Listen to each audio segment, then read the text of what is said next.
Welcome to another explainer session. Look, today we are tackling a subject that literally makes or breaks grades for so many students taking Cambridge AS and A-level computer science. We are going deep into Syllabus 9618, specifically focusing on the hardware supporting the internet. Now, to really understand what Cambridge examiners are looking for, I want you to imagine an Olympic gymnast for a second, right? When they perform, their routine isn't just about the fact that they did a flip. It's about perfect form. It's about execution. Every single movement, every sentence they write on that mat is a graceful, calculated landing. Examiners are looking for that exact same precision in your exam papers, but unfortunately, that is not what they usually get. Let me introduce you to two completely hypothetical, but very typical students we'll call Alex and Sam. Now, look at a classic past paper question on network hardware. Alex's approach? He just overloads the page. He memorizes every raw computer science fact about modems and cables, and he just dumps it all onto the paper with absolutely zero structural analysis. And then there's Sam. Sam is smart, has great ideas, but the second the clock starts ticking, Sam rushes. Sam completely misses the specific command word requirements of the question. You'll see their answers come back covered in red pen marks. So in this session, we're going to explore exactly how to transform those common, totally avoidable missteps into perfect green checkmark execution. And to show you just how high the stakes are, we're going to start with this direct quote straight from the principal examiner reports. This is a major Cambridge examiner alert, and it says, "Students lose marks by not showing working. Even if your final answer is wrong, method marks can save you." I really need you to let that sink in. Computer science at the AS and A level is not purely binary. It's not just about getting the final magical correct answer. When you are asked to evaluate, say, a public switch telephone network versus a dedicated line, the examiner isn't just looking for your final verdict on which one is better. They are looking at your systematic reasoning. That reasoning is exactly what earns you what we call the method mark strategy. Missing these method marks, leaving your working blank because you just jumped to the conclusion, is literally the #1 reason candidates drop an entire grade boundary. You have to show them the math, show them the logic, and show them the exact structural path you took to get to your answer. Okay, so here is our roadmap for today's session. We're going to break this down into 3 parts. First, we'll cover the core principles. Second, we'll dive into the procedural framework. And finally, we'll look at critical analysis and examiner insights. Let's get right into it. Starting off with Section 1, Core Principles. There is a really stark contrast between what we call superficial breadth and true analytical depth. If you look at the left side, superficial breadth is what our student Alex does. It's memorizing raw facts. It's knowing that a modem modulates and demodulates signals. Look, that's a great foundational fact, but it is not an A-level analysis. It's not going to get you the top marks. On the right side, we have analytical depth. This means applying logical, structured reasoning to completely unfamiliar contexts. To achieve this kind of depth, top-tier students almost always utilize something called the PEEL framework. That stands for point, evidence, explanation, and link. So instead of just dropping a fact, you make a clear point about the hardware.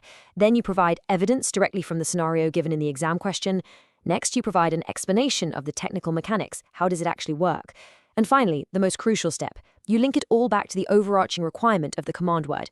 Did they ask you to describe, discuss, or evaluate? Your link ensures you actually answer the question they asked, not the one you wish they asked.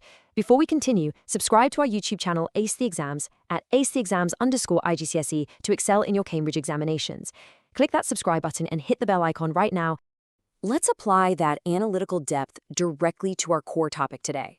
When we talk about hardware supporting the internet, we are fundamentally looking at 4 massive pillars: modems, the public switched telephone network, or PSTN, dedicated lines, and cell phone networks. You absolutely must view these as more than just physical copper cables and radio towers. They are structural components that entirely dictate data flow, bandwidth constraints, and latency. Think about it. A dedicated line offers you guaranteed bandwidth, right? But you have to contrast that with a PSTN, which relies heavily on shared circuit switching. And then you throw cell phone networks into the mix, which introduce all the chaotic complexities of mobile data packet switching. Our friend Alex will just define these terms, but when an exam question asks you to evaluate these components, you have to use evidence-based reasoning. You need to compare their efficiency, their cost, and their reliability within the exact scenario provided on the paper. Is it a small business? Is it a global enterprise? The context changes the answer, and your analysis needs to reflect that using the PEEL framework. Which brings us to a really fascinating and honestly somewhat provocative question. Why exactly do students find evaluating algorithmic efficiency within these specific hardware networks so incredibly challenging? Well, the answer is that it requires you to build a bridge between two completely different worlds. On one side, you have the abstract mathematical concepts of an algorithm, things like routing protocols or error checking mechanisms. On the other side, you have to understand how that algorithm physically behaves when it gets squeezed through the aging copper wires of a PSTN, or when it gets bounced across the radio waves of a congested cell phone network. The challenge for students like Sam isn't the math, it's the context. It's understanding that an algorithm with absolutely perfect space complexity on paper might still fail horribly in the real world if the dedicated line it's running on suffers from unexpected physical latency. This intersection, where software logic meets hardware reality, is exactly where Cambridge examiners award the highest marks. Moving on to Section 2, the procedural framework. All right, here is the 4-step procedural framework you need to memorize. This is your blueprint. Step 1, deconstruct the question and instantly identify the command word. A command word like describe requires a completely different approach than a word like evaluate. Sam lost marks by treating evaluate like describe. Don't do that. Step 2, extract relevant data. If they give you a complex chart or a binary representation of an IP address or specific transmission speeds, you need to pull that data out immediately. Think of it like a 60-second visual data scan. What is the core trend? Step 3, select your analytical framework. For almost all descriptive or evaluative answers, you're going to select the Peel method we talked about earlier. Step 4, execute with clear notation. By starting with a highly specific point, backing it up with evidence from the data you extracted, and explaining the transmission speed mechanics, a chaotic, rambling answer suddenly transforms into a beautifully systematic, high-scoring response. It cleanly separates your time complexity analysis from the physical hardware constraints, making it incredibly easy for the examiner to give you points. Let's really reinforce this concept because it's that important. The method mark strategy is all about earning marks for your process. Listen, even if your final packet transfer time calculation over that dedicated line is slightly off, maybe you made a tiny arithmetic error, you can still secure the vast majority of the points if your step-by-step decomposition is completely visible to the examiner. Showing your data structure selection, using clear notation, and maintaining a logical flow from start to finish is the ultimate exam safety net. It proves to the examiner that you possess a deep structural understanding of the network, rather than just taking a lucky final guess. It turns those red pen marks into green check marks. Stop scrolling. Subscribe to our YouTube channel, Ace the Exams, at @acetheexams_IGCSE to excel in your Cambridge examinations. We've helped thousands of students improve by 2 to 3 grade boundaries. Join them right now by subscribing to @acetheexams_IGCSE and turn on all notifications so you never miss our weekly exam strategy sessions. And that leads us perfectly into Section 3, Critical Analysis and Examiner Insights. If we look at the historical examiner reports, they frequently highlight 3 major mistakes that candidates make year after year. Let's do a quick find the flaw exercise mentally. First, forgetting to check overflow and edge cases. Second, ignoring boundary conditions. And third, providing generic answers that are not specific to the given context.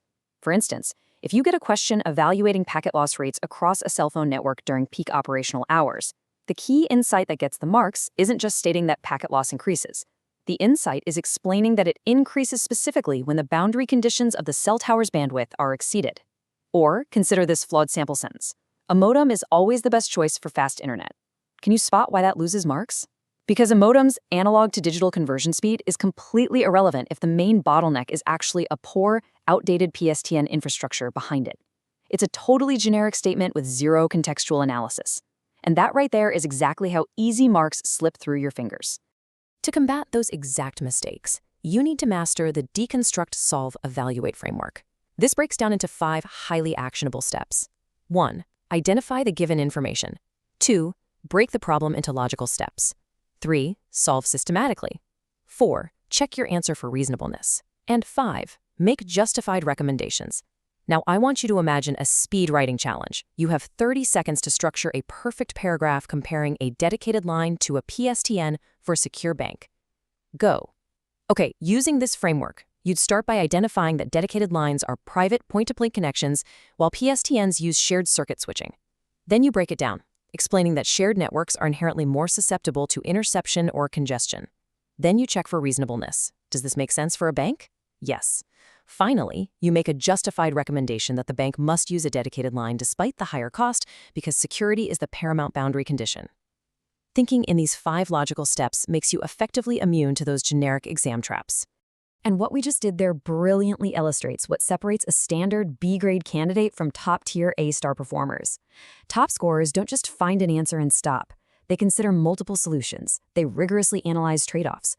For example, they'll confidently discuss balancing the time complexity of a heavy encryption algorithm against the actual available bandwidth of a 4G cell phone network.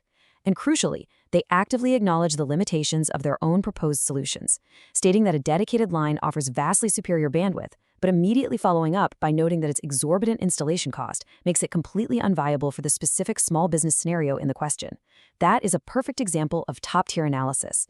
That level of justified decision-making, backed entirely by evidence from the text, demonstrates a profound understanding of the real-world engineering constraints of internet hardware. So, to bring it all together into a final system, let's recap the examiner's blueprint. Getting that progress bar to a full 100% mark potential requires 3 fundamental rules. Number 1, command word decoding. You must never, ever answer a discuss question with a describe format. Number 2, Peel framework application. Ensure every single point you make is explicitly linked back to the evidence provided in the scenario. And number 3, the time management matrix. You have to allocate your minutes strictly based on the mark weightings of the question, so you never end up rushing your structural analysis, like our friend Sam. Mastering these 3 processes is exactly what transforms rote, robotic memorization into true, flexible, analytical depth. As we wrap up this session, I want to leave you with one final, deeply provocative question to carry into your next study block. Ask yourself honestly, are your exam answers relying on superficial facts, or are you truly demonstrating the systematic, analytical depth that examiners are actually rewarding? The next time you sit down with a past paper, don't just dump raw data onto the page. Focus entirely on the execution, embrace the analytical framework, and secure every single method mark available to you. You have the blueprint now. It's time to build your understanding. Students who implement these computer science strategies see an average improvement of 2 grade boundaries, but only if they practice consistently with our weekly videos. Here's your final reminder. Subscribe to our YouTube channel, Ace the Exams, at acetheexams_IGCSE to excel in your Cambridge examinations. Subscribe right now to acetheexams_IGCSE and click that bell. Don't let another exam pass you by. Drop a comment below with your target grade for computer science and the biggest challenge you're facing. Our team responds to every comment. Like and share this video with a study partner. Ace the Exams. Your Cambridge success starts here.